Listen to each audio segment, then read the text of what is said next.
Create and execute Windows command files, loops, and branching. This video describes basic for loops and features related to branching such as the GoTo commands and labels. For commands let you execute one or more instructions using a range of values for the loop variable. You are watching a Tom's Tech Notes video. If you like this video, please wait until you are finished watching it, then click my name, Thomas Wallace, to visit my channel page. A welcome video will play to describe my other videos. Here's an example of two simple forms of the for loop. The format is, they start with the word for, then a space, then the name of the variable for the loop, and the syntax for the variable is, it starts with two % signs and then has a single letter. The letter can be either upper or lower case, but the case of this letter must match the case here and the case wherever the letter is used in the code for the for loop. The first example, the form is, there are a list of values in the parentheses that get used for the for loop. So the loop goes through once for each of the values listed, setting %x, the variable x for the loop, to the value for that passed through the loop. And then it executes a single instruction following the do keyword. The second example is for with the /l. Very similar to the first example, except for this example, you don't specify a list of variables, you specify the range of the variables by specifying the starting value, the increment, and the ending value.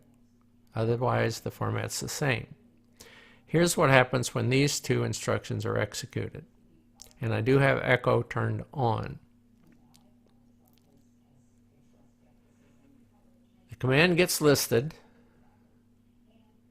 Then each instruction that gets executed gets listed, which means this echo instruction gets executed for each value in the parentheses. So echo 1 shows a 1 output, echo 3, a 3 output, that's the second value, and then echo 7 and echo 10. The second form is going to go from 1 to 7 in steps of 2. And the instruction gets echoed, and then it starts to execute for the value 1, then the value 3. Remember, we're going in steps of 2, and then the value 5, and then the value 7. And then each time the instruction executes, each pass through the loop, the instruction is displayed and then executed. Here's a more complicated example, and this time I turned echo off to cut down the number of output lines. So the set instruction doesn't produce any output and doesn't get echoed. The for loop will not be echoed, but the instructions that are executed may produce output. So what will happen is, this is the block form of the for loop. So after the do, you can have an open parentheses, then you can have one or more lines of code to be executed, each pass through the loop, and then terminate the list with a close parenthesis. So let's see what happens. It's going to go through the loop with the values 1, 2, 3, and 4. All that will show in each pass through the loop, the echo will show the loop variable, and the second echo will show y equals, and it will show it set equal to the loop variable value. So they should match. So let's see. And the first example shows an error a lot of programmers make in the batch programming language. And that's, the problem is the way this language, unlike most other languages, substitutes variable values in the code. What the batch processor does is, when it processes the for loop, it formats and substitutes all the instructions in the loop when it first hits the loop. At that time, the value of y is this is y. So that means it will build code in here that says y equal this is y. And each pass through the loop, y will say this is y. And let's see. Here's pass 1 through the loop. 1 got echoed for the loop variable, and y is this is y. 2 got echoed, but y still this is y. Again, it's the way the command processor expands and substitutes the commands.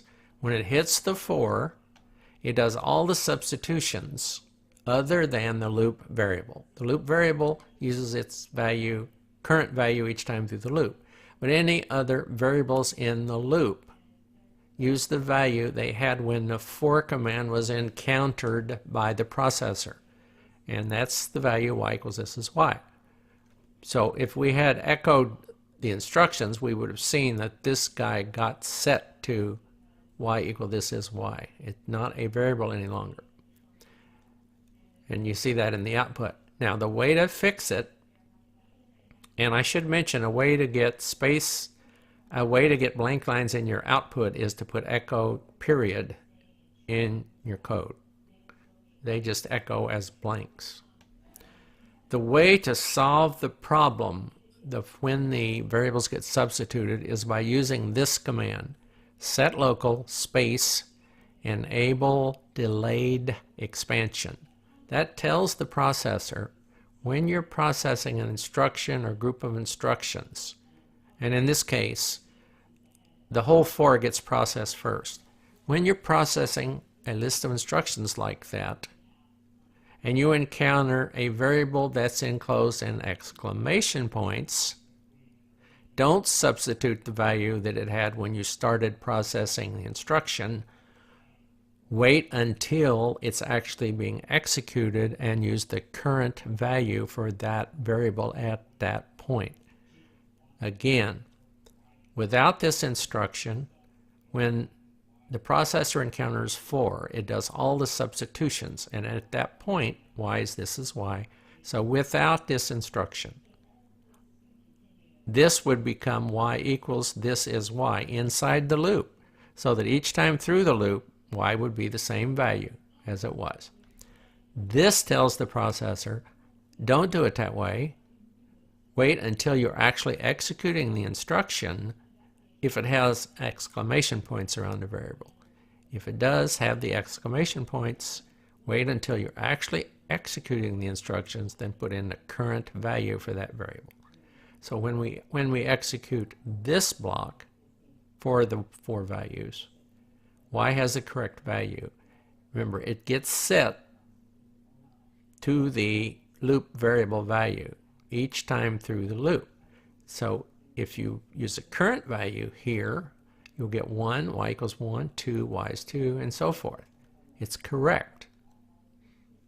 By the way, I don't want to confuse you, but this command was being executed properly. Y had the proper value up here, but the problem is when the 4 first got processed, the value that got substituted here in place of the variable named y is the text this is y.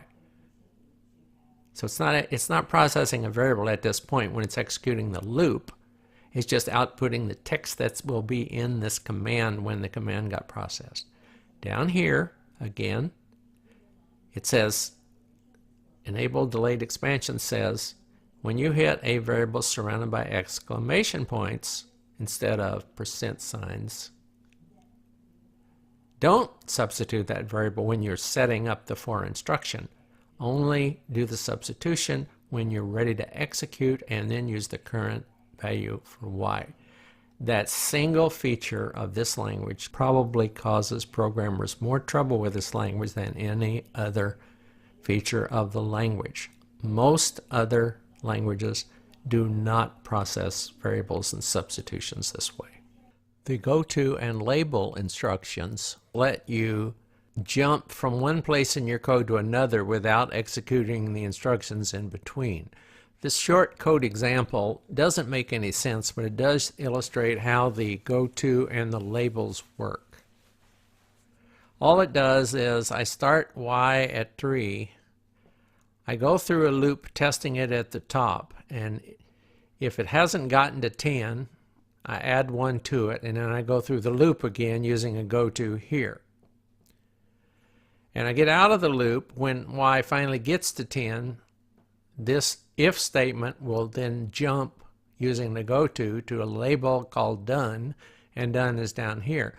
The syntax on the labels pretty much use alphanumerics, and the label itself starts with a colon, 1 colon. Really shouldn't have anything on the rest of the line. If it does, the processor will use the first 8 letters it finds as the label name and ignore everything after that, so that if there's a GoTo and it has those 8 letters in it, it would recognize to go to that label. There's a special form of the GoTo that you use if you want to exit the code you're running, and that's this one, GoTo :EOF. You don't need an actual label that says :EOF. You just need this statement.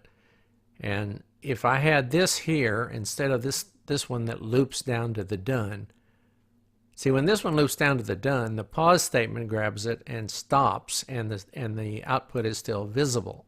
If you use this one, it stops execution of the batch file, but the window then closes and you can't see what the results are.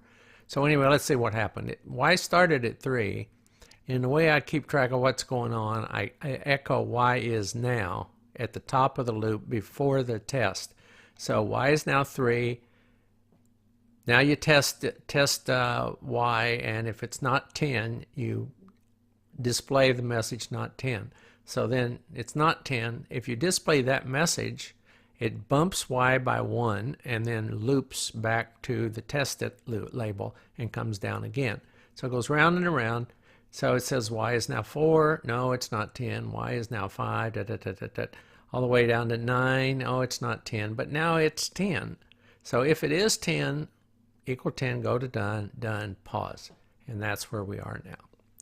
And again, you can use this form here if you don't want to stop within the batch file and you just want to close the batch file. That will get you out. GoTo is really not a great idea for writing code that's easily understandable. They call that spaghetti code if you have a lot of GoTos. Later on, we'll see that there are other structures where you can avoid the use of GoTos, such as an if-else structure, and we'll talk about that in later videos. Thanks for watching my video. If you like this video, please click my name, Thomas Wallace, to visit my channel page to watch my other videos.